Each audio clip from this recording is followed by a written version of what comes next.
holidays or looking New Year is known to jump with a resolution. And if you're feeling hungover from the holidays or looking to improve your health, dry January just might be right for you. And by the way, you won't be doing it alone. A new poll revealing 54% of U.S. adults drink alcohol, a record low. Joining us now is Dr. Mike Caldwell, Chief Medical Officer for Dry January USA. Dr. Caldwell, Happy New Year. Thanks so much for joining us.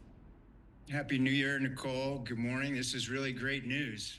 Yeah, it really is. So what do you think is the trend of Americans decreasing their alcohol intake? I think the evidence is piling up and Americans are paying attention. In addition, there are just more options out there.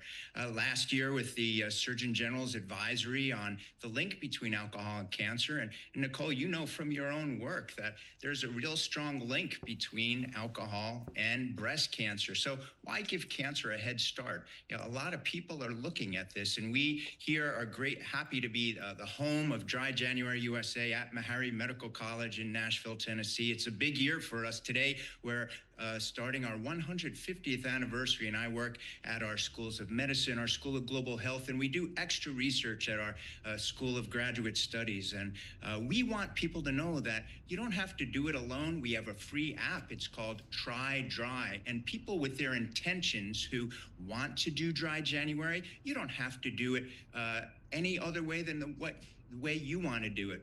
We ask people to put a mirror up to their own relationship with alcohol.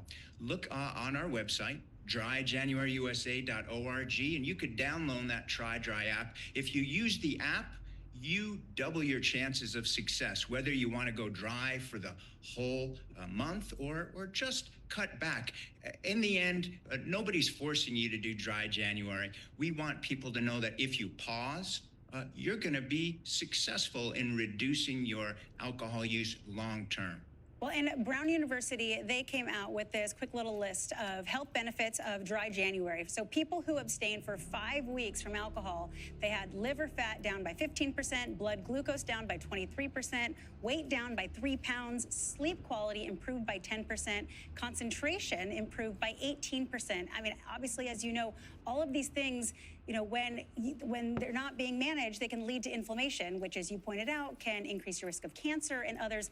But it's not necessarily that you have to cut cold turkey forever and abstain from alcohol. There are some health benefits from just decreasing the amount of alcohol. What are some tips for decreasing the amount of alcohol?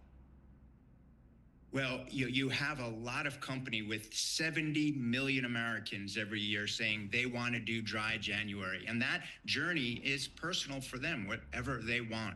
And a lot of people do it together with friends. You know, Americans love a challenge. And this is just a great way to even challenge yourself to see what is your relationship with alcohol. What are your triggers? Just observe them. You don't even have to reduce alcohol. Just get more in touch with yourself. And yeah, that's great news. Even if you're thinking about it, reducing a little, you're going to get long-term benefits. You know, people, I want them to know, you don't have to think of this as alcohol. People want to know, how can I lower my blood pressure without taking a medicine? How could I sleep better? How can I get in better shape?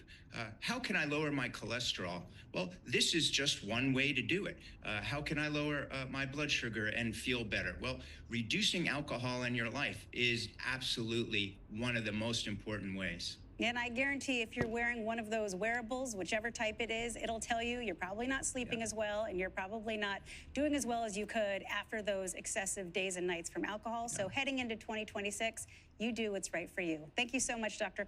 Caldwell. Thank you. And please wear yellow. Yellow's the official color for Dry January, and we're looking forward to President Trump's leadership to light the White House yellow for us. All right, I like it.